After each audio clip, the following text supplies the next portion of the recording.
1872년 모네가 프랑스 북부 르와브르 해변에서 그린 인상이라는 작품을 발표한 이래 1883년 그는 지베르니로 이사해 그곳에서 수많은 인상주의 명작들을 남기는데요. 어느덧 1800년대 후반 인상주의라는 단어는 프랑스 미술의 주류로 자리잡게 되었습니다.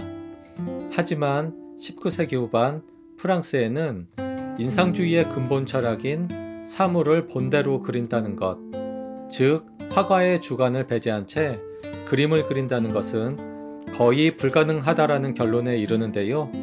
이 외에도 인상주의 화가들이 사용했던 그림을 그리던 방법, 즉 밝고 가벼운 색채의 사용, 짧고 거친 붓터치, 불분명하고 뭉그러진 형태, 드로잉 및 선의 불분명한 표현 등에도 물음표를 던지기 시작합니다. 이러한 물음표에 대한 해답을 찾기 위해 빈센트 반 고흐, 폴 고갱 등은 자신의 내면을 작품에 표현하려 했고, 조르주 세라는 세계 과학적 원리에 입각해 대상을 표현하려 했고, 폴 세자는 대상의 형태에 내재되어 있는 영원 불변의 그 무엇을 찾아 나서는데요.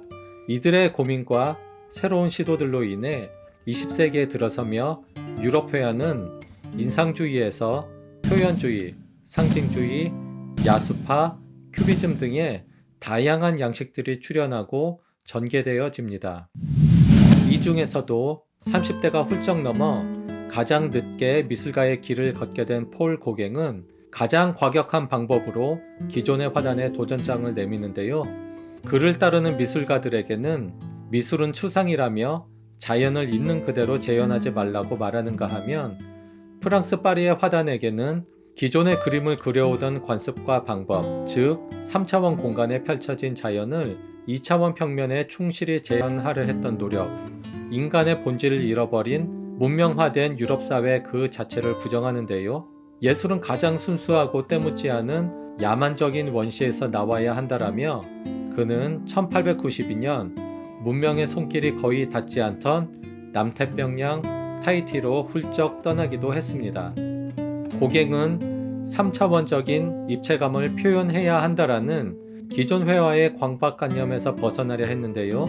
그의 마음속 깊이 내재되어 있는 관념과 사상을 평면적이고 균일하며 원색의 색채 사용과 대상의 경계를 명확히 구분하는 소위 클로아조니즘 또는 종합주의라는 그만의 방식으로 표현했습니다. 이는 색채, 선, 형태들은 그 자체로서 회화의 조형적 요소를 이루며 인간 내면 깊은 곳의 관념은 이 회화적 요소와 결합돼 기존의 서구 회화가 추구해오던 방식 그 자체를 부정하는 새로운 방식이었습니다.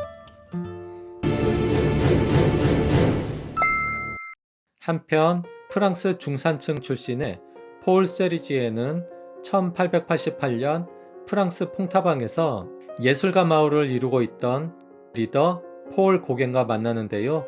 그곳에서 세리지에는 일생일대의 변화를 맞이합니다. 고갱은 폴 세리지에에게 다음과 같이 조언을 합니다. 이 나무들이 당신에게 어떻게 보이시나요? 노란색으로 보이면 노란색으로 칠하십시오. 그리고 그림자가 다소 파란색으로 보이시나요? 그렇다면 가장 순수한 군청색으로 그리십시오. 이 빨간 나뭇잎들은 어떤가요? 주저없이 주홍색을 사용하세요. 그리고 폴 세르지에는 친구들이 지어준 제목 부적이라는 풍경화 작품을 남기는데요. 도무지 형태건 색채건 공간이건 그 어느 것도 느낄 수 없는 작품입니다. 하지만 이 작품은 향후 유럽 각지에서 펼쳐질 아방가르드 미술의 시발점을 알리는 매우 상징적인 작품으로 역사에 길이 남습니다. 그리고 그는 1890년 파리 줄리앙 아카데미의 젊은 예술가들 에밀 베르나르, 폴 랑송, 에두아르 비아르, 드리스 모니, 피에르 보나르, 케르 자비에 루셀, 조지 라콩브 등과 함께 나비파라는 비밀단체를 결성하는데요. 나비라는 뜻은 히브리어로 예언자란 뜻입니다. 당시 프랑스 사회는 산업화와 과학의 급속한 발전으로 인해 사람들의 가치관과 삶의 양식은 큰 변화를 겪는데요. 이로 인해 인간에 대한 존엄성은 붕괴되고 종교에 대한 불신과 역할의 축소, 기존의 가치관과 질서는 여지없이 무너지는 상황을 맞이합니다. 때문에 나비파는 물질 세계로부터 정신적 안정을 원하던 사람들에게 당시 기존 종교가 제공할 수 없었던 그 무엇을 많은 사람들에게 주고자 했습니다. 그들은 신비주의의 강한 영향을 받아 불교, 그리스도교의 종교적 주제를 다루었으며 자신들을 예술의 선구자라 칭하며 활동을 해 나갔습니다. 이들은 대부분 중산층의 넉넉한 가정 출신이었으며 교육 수준 또한 매우 높았습니다. 따라서 신비주의, 동양의 종교, 철학 등 폭넓은 지식을 기반으로 은밀한 모임을 갖기도 했는데요. 이들의 모임은 이 조직이 1900년 해체되기 3년 전까지인 1897년까지도 그 이름이 세상에 드러나지 않았습니다.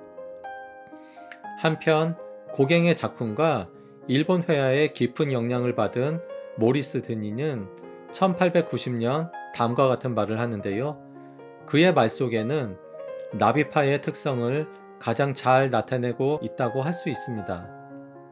그림이란 건 전쟁터의 말이나 여성의 누드나 일화의 한 장면이기 이전에 근본적으로 어떠한 순서대로 조합되어져 있는 색채로 뒤덮여 있는 평평한 평면입니다.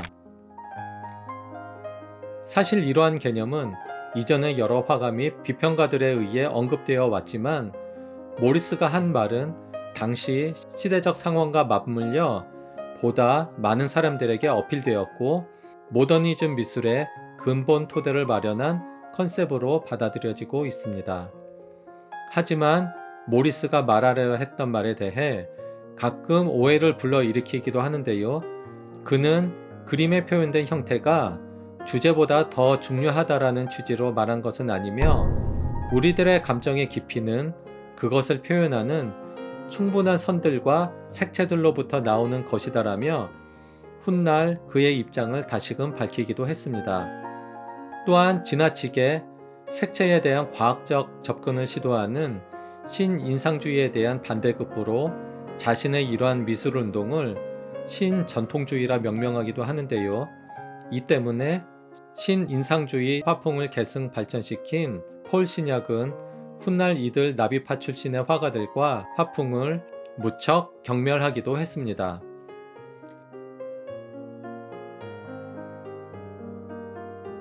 이들이 한 시도는 고갱이 타히티로 떠난 1890년대에 새롭고 혁신적인 그 무엇인가를 찾으려는 미술계에 활력을 불어일으키기도 하는데요. 하지만 나비파 각 멤버들의 성향 및 회화 기법은 통일성을 보여주지 못했기 때문에 이 나비파라는 비밀 조직은 1900년 마지막 전시회를 끝으로 해체되고 맙니다.